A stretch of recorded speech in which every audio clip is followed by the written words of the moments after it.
नमस्ते। National times TV देखने वाले सारे दर्शकों का स्वागत है। जैसे कि आपको पता है कि हमारे इस प्लेटफॉर्म में हम बहुत सारे कम्युनिटी लीडर्स को बुलाते हैं और उनको आपके साथ मिलवाते हैं। आज ऐसे ही एक कम्युनिटी लीडर सुंजीव रावल जी यहाँ पे बैठे हैं। सुंजीव रावल जी, आपको बहुत बहुत धन्यवाद यहाँ आने के लिए और हमारे दर्शकों से मिलने के लिए। सुंजीव रावल जी, आप बताएंगे कि आप, जैसे कि मैं जानती हूँ कि आप एक बहुत अच्छे कम्युनिटी लीडर हो और आप लगभग 20 साल से कैलगरी में हो। तो कैलगरी का आपका सफर कैसा रहा ये 20 साल का? मैं 2001 में आया था as a business immigrant family के साथ। और जैसे हर इमिग्रेंट होता है कि हम इधर मूव होते हैं, पेरेंट्स बैक होम है, आपको दो जॉब करना पड़ता है, काम करना पड़ता है, कम्युनिटी ढूंढते हैं कनेक्शन के लिए कि जो सोशल फैमिली से हम आए हैं वो मिस होता है कि हम्म।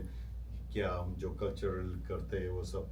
उसके लिए मंदिर पहले स्टॉप था, मंदिर में गए तो उन लोगों ने पूछा कि अगर मैं सर्विस दे सकता हूँ, वॉलंटियर कर सकता हूँ, कि पंडित जी नहीं थे।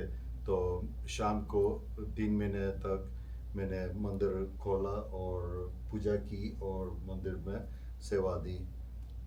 मैं 35 किलोमीटर अवे रहता था, मैकेजी ड्राइव से, साउथ ईस्ट से ओ इधर बाप रे। आता, मैकेजी लेक से आता था इधर करने का। तो 3 महीना वो किया, फिर गुजराती मंदिर से जुड़ाया 2006 से, इनका रिप्रेजेंटेटिव हुआ और वहाँ से पूरी कमेटी में हर एक रोल किया, कमेटी मेंबर का रोल किया, सेक्रेटरी का किया, वाइस प्रेसिडेंट का किया, प्रेसिडेंट बना, ट्रस्टी बना।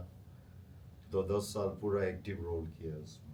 यानी कि आप तो जब से आए हैं तब से कम्युनिटी कनेक्शन के लिए मेहनत कर रहे हैं और उसके बाद तो आप कम्युनिटी को ही सपोर्ट कर रहे हैं, ऐसी Absolutely. कम्युनिटी जो आप हमारे जैसे, आप मेरे जैसे सारे इमिग्रेंट को सपोर्ट कर सके और कनेक्शन और कल्चरल चीज़ों को मिलवा सके और प्रिजर्व कर सके यहाँ पे।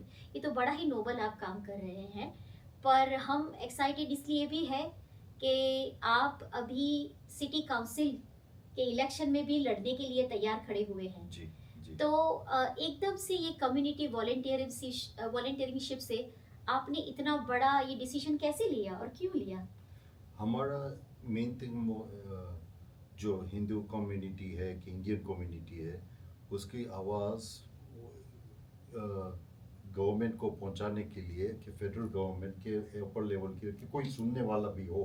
क्या हम्म। कल्चरली हम क्या करते हैं, कि एक एग्जांपल दूंगा कि स्वस्तिका का जो अभी चल रहा है, कि स्वस्तिक का हम आए तब पहले स्वस्तिक नहीं लगा सकते थे, साथियों जो बोलते हैं गुजराती में, हम्म। क्या साथियों नहीं कर सकते थे बाहर, क्योंकि वो हिटलर ने जो ये स्वास्तिक बनाया था कि वो उसके लिए का वो नहीं होना चाहिए, समझना होना है। इसलिए मैं जहाँ काम करता हूँ, कि वॉलमार्ट में काम करता था, वहाँ भी हमने दिवाली प्रोग्राम किया, कैसे कि सभी को अवेयरनेस आए कि हिंदुइज्म क्या है, कि हम वी आर वेलकमिंग, हम सभी के साथ धर्मों के साथ साथ लेके और चल सके और हमारी आवाज़ पहुँच सके, इसलिए अरे हिंदुइज्म। वाह! तो आप एक पर्टिकुलर हमारी इमिग्रेंट कम्युनिटी और ऐसी कम्युनिटी जो इंक्लूसिव कम्युनिटी है और जो हिंदुइज्म को भी फॉलो करती है पर सबको ही रिस्पेक्ट करती है, करेक्ट। वैसी वैसे कॉमन लोगों की आप आवाज़ बनना चाहते हैं, वैसे माइग्रेंट लोगों की आप आवाज़ बनना चाहते हैं जी। गवर्नमेंट में। तो ये अगेन बहुत अच्छा ख्याल है।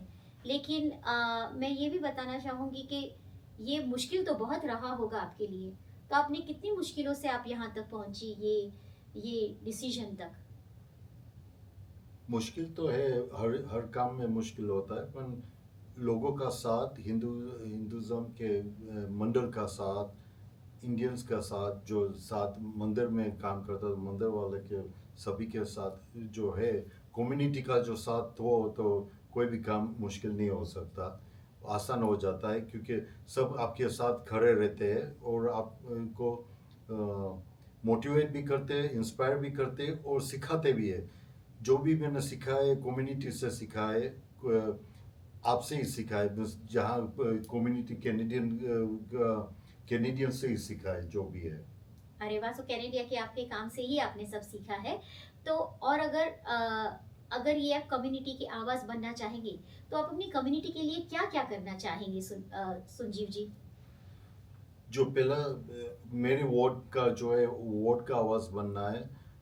फर्स्ट थिंग है जो इंफ्रास्ट्रक्चर जो बनाना है, कि एक एग्जांपल दूंगा, अगर माय टाइम हो तो, कि रेलवे लाइन जो बढ़ानी है, प्रोजेक्ट 2000 में अप्रूव हो गया था, लाइन सब कुछ हो गई है, एक सिर्फ लाइन डालनी है, तो वो लाइन का भी काम नहीं हो सकता है। एक लाइन डाल दे एक स्टेशन तो एक काम हो जाए।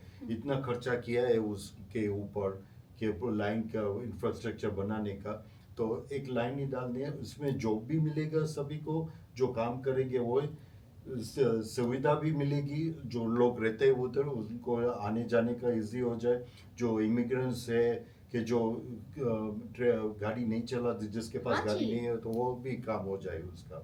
तो एक इंफ्रास्ट्रक्चर है, एक अफोर्डेबिलिटी कॉस्टिंग जो है, हाई प्रॉपर्टी टैक्स वो भी नीचे ले आ सकते हैं। अगर एडमंटन ले आ सकते हैं तो हम क्यों हम नहीं क्यों ले नहीं। ले आ सकते। और अफोर्डेबिलिटी हाउसिंग के लिए, क्या हाउसिंग के लिए जो अगर चाहिए तो जो ये ब्लैंकेट रिजोनिंग किया है, दे शुड हैव डन कि अफोर्डेबिलिटी हाउसिंग बनाए और उनको सेपरेट घर दे कि 1 बेडरूम जिसकी ज़रूरत है, जिसको जैसी ज़रूरत है वैसे दे साथ में। अरे वाह! तो ये तो 3 बहुत बड़े मुद्दे हैं साउथ ईस्ट ईस्ट कम्युनिटीज़ के और वार्ड 14 के, जहाँ से आप लड़ रहे हैं कि ग्रीन लाइन पूरी की जाए। अब that is now this is the time, अभी समय आ चुका है।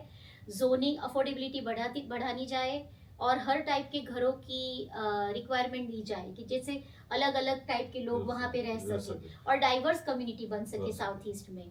जो ग्रीन लाइन है वो वार्ड 11 में है, लेकिन यहाँ ये सेपरेट लाइन ओह! में जो डिफरेंट है, पर यहाँ तो जो शोनसी है वहाँ से लाइन रेडी है, ओह माय आगे जाने का गॉड! लेगेसी तक ले जा सकते हैं। वो वॉव! वही सो लाइन, वही एक जो रेड लाइन है, वही रेड लाइन पे ही बना सकते हैं हम, कि वो उनका इंफ्रास्ट्रक्चर रेडी है, लाइंस रेडी है, सब कुछ रेडी है, करने सिर्फ डालनी है लाइंस बस। अमेजिंग।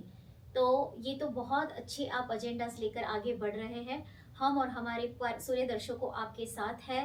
हम आप चाहते हैं कि आपने जो भी मुद्दा उठाया है वो आप आगे लेकर बढ़े और विक्ट्री पाए और आपके वार्ड 14 की कम्युनिटी को मदद करें। थैंक यू सो मच यहाँ Thank पे you very आने much. के लिए संजीव जी, आपका बहुत बहुत धन्यवाद और Thank आपको you. All the best.